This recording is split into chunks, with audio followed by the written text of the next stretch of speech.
Buenas tardes. Nosotros pertenecemos al Tecnológico de Estudios Superiores de Coacalco del grupo 3521.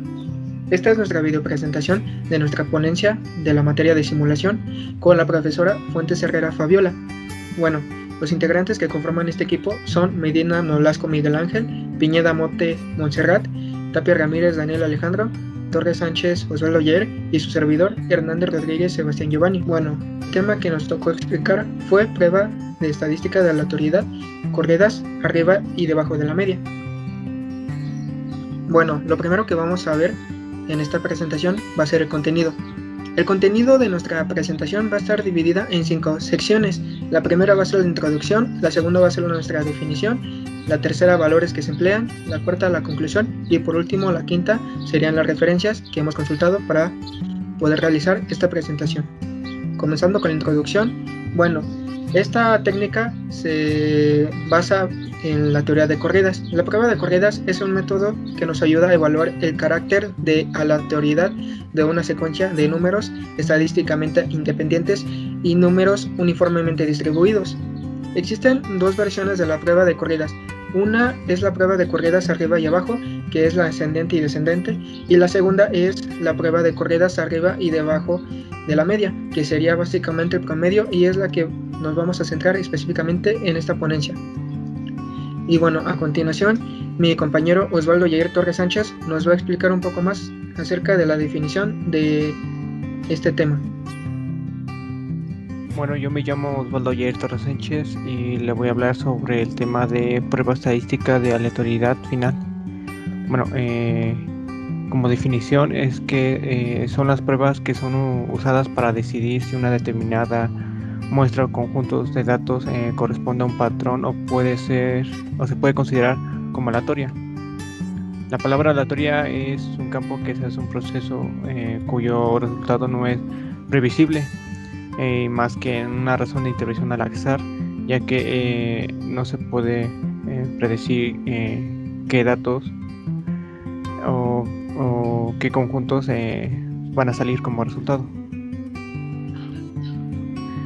Buen día, a mí me tocó el tema de prueba de corrida arriba y debajo de la media. Este tema consiste que tenemos que detonar con un número 1 aquel número que se encuentre por abajo de la media. Y también tenemos que detonar el número 0, que, bueno, en este caso tiene que estar por arriba de la media. Este procedimiento consiste en determinar una secuencia de unos y de ceros, de acuerdo a la comparación de cada número de culpa, con la condición de ser mayor o igual a 0.5. En el caso de los ceros o ser menor que 0.1, bueno, en este caso se tiene que poner 1 al parecer. Y luego se determina el número de corridas y los valores de N1 y N2. A continuación voy a decir los valores que se emplean. Bueno, como el primero es CO, que es igual al número de corridas por la secuencia. El segundo es N0, que es igual a cantidad de ceros en la secuencia S. En el tercero es N1, que es igual a la cantidad de 2 en la secuencia S. Y por último, la N es la cantidad de números que se hay en la siguiente, bueno, de la siguiente manera, que es N0 y N1. Si la condición anterior se cumple, entonces se concluye que los números evaluados son independientes y de lo contrario se rechaza el conjunto. Bueno, espero que este tema les haya quedado un poco claro. Y con los ejercicios que la maestra nos había dejado, pues les quede aún más claro. Gracias. Una vez entendidos los valores que se emplean, vamos a sacar el valor esperado, la varianza del número de corridas y el estadístico. Para sacar estas tres fórmulas es necesario entender en lo que mi compañera Montserrat explicó anteriormente, que serían los valores. Si no nos quedó todavía un poco más claro, aquí tenemos una pequeña imagen donde nos puede ayudar a poder recuperar esa información. Recordemos que CO es el número de corridas de la secuencia, N0 es la cantidad de ceros en la secuencia S, N1 es la cantidad de unos en la secuencia S, y N es la cantidad de números que se halla de la siguiente manera, N0 más N1. Una vez entendido esto, podemos realizar las siguientes ecuaciones un poco mejor. Comenzando con el valor esperado, que es representado de esta manera. Lo primero que debemos de realizar es una multiplicación. Multiplicar 2 por la cantidad de ceros y por la cantidad de unos. Una vez teniendo esa multiplicación, se va a dividir entre la cantidad de números que hay en total. Finalmente se le va a sumar un medio. De esta manera hemos sacado el valor esperado. Seguidamente podemos sacar la varianza del número de corridas, que es representado de esta manera, y se saca multiplicando 2 veces la cantidad de ceros por la cantidad de unos.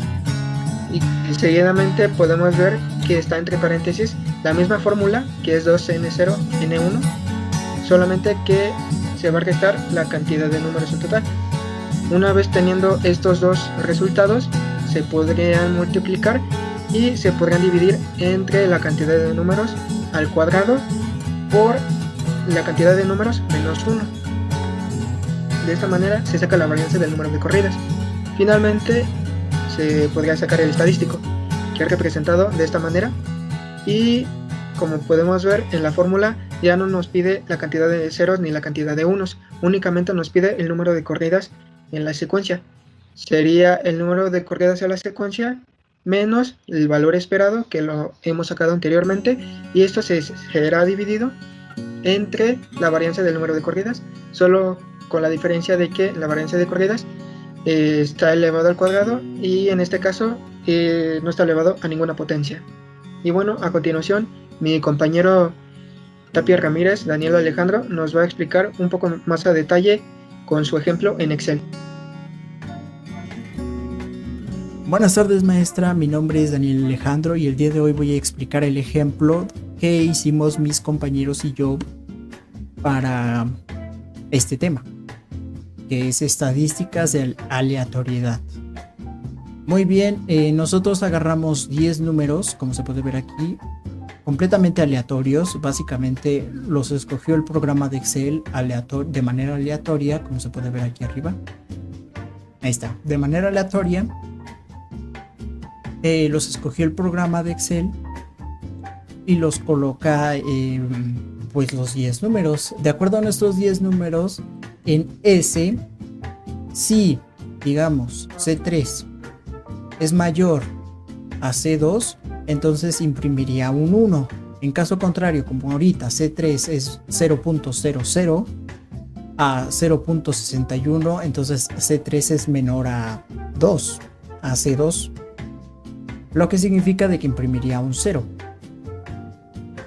Por su contraparte, por ejemplo, C4 es mayor a C3, entonces imprime el 1. Aquí se puede observar aquí arriba la operación. Muy bien, pasemos al número de corridas. Para el número de corridas, si nuestro número anterior, por ejemplo 0, pasa a ser un 1, significa de que hubo un cambio. Este cambio representado lo vamos a representar en número de corridas como un 1. En caso contrario, si no hay cambio, si pasa de 1 a 1, entonces se queda en 0. Y esto va a seguir de 1 a 0, va a ser 1, y de 0 a 1 va a ser 1. Es como una suma, más o menos, diría yo, o una resta. Pasamos al número de corridas, pero en completo. Este número, el CO, es el total de la suma del número de corridas. Como aquí nada más tenemos 6 unos, entonces al sumarlos va a salir 6. Pasemos a la siguiente tabla, que es N, donde N es la cantidad de números que fueron agregados a la tabla. En este caso, como tenemos 10, pues van a ser 10 números. Alfa va a ser, es un número predeterminado, es un número que se coloca predeterminadamente. Este va a seguir siendo 0.05, no hay muchas formas de cambiarlo. El valor esperado va a ser entre 2 por alfa, bueno, no es cierto, 2 por n, que son la cantidad de números, sería 2 por 10 serían 20, menos 1 19, y entre 3, que nos daría un resultado de 0.333 periódicamente. Para nuestra varianza sería 16 por i2, que i2 es nuestra cantidad de números que tenemos en pseudo aleatoriedad. Sería en total 160 menos 29, menos 29 a la 90, dándonos un resultado de 159.677 periódicamente. Y por último, nuestro tema estadístico. Para nuestro tema estadístico ya sí fue un poco más difícil. Tuvimos que usar la barra de fórmulas, que es ABS, en parte de ABS. Y para nuestro resultado entre G2, que es nuestra cantidad de números aleatorios. Ya, bueno, ahorita ya lo cambié, ya se pone 3, ¿verdad? Pero pues de acuerdo a cómo vaya cambiando, diseñé el ejemplo para que estos también fueran cambiando sin perder el resultado que sea. Y I2, que es nuestro número, o sea, entre estos dos, y restándose por nuestro valor esperado, que es 6.3 periódicamente, entre la raíz de L2, que es 1.59.67 periódicamente, terminando en un resultado estadístico de 0.5011. Nuestro valor n, ya por último, nosotros tuvimos que usar el inverso normal estándar para poder sacar el resultado, restándole 1 a i2, que i2 es nuestra cantidad de números aquí, entre 2. O sea, 5 menos 1 serían 4, y multiplicado por nuestro inverso normal estándar daría un resultado de 1.95996. Ok, ya entendido todo esto, podemos pasar a saber si este es un número independiente o dependiente. Para saber si es un número independiente, el número estadístico debe de ser menor al número de valor de tabla. Ok, en este caso tenemos el número que es M2, 0.50, es nuestro número de estadístico, y nuestro valor de tabla, que es 1.95, entonces el valor de tabla es mayor. Como es mayor, se considera un número independiente, por lo que no es desechado. Si fuera un número dependiente, entonces sí es desechado. Y pues, supongo que es todo por mi parte. Es el ejemplo que quería mostrar. Muchas gracias, maestra, y bye. Hola, ¿qué tal? Mi nombre es Miguel Ángel Medina Nolasco. Bueno, voy a comentar acerca de la conclusión del tema de prueba estadística de aleatoriedad en las corridas que son de arriba y abajo de la media, ¿no?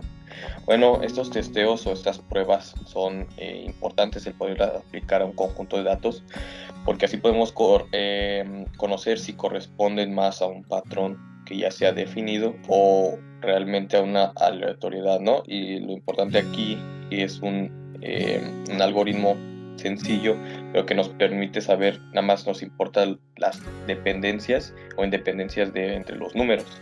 Y bueno, aquí se va a buscar unos resultados que son aproximados, porque como sabemos en la aleatoriedad no podemos tener algo fijo, algo específico, solamente aproximaciones.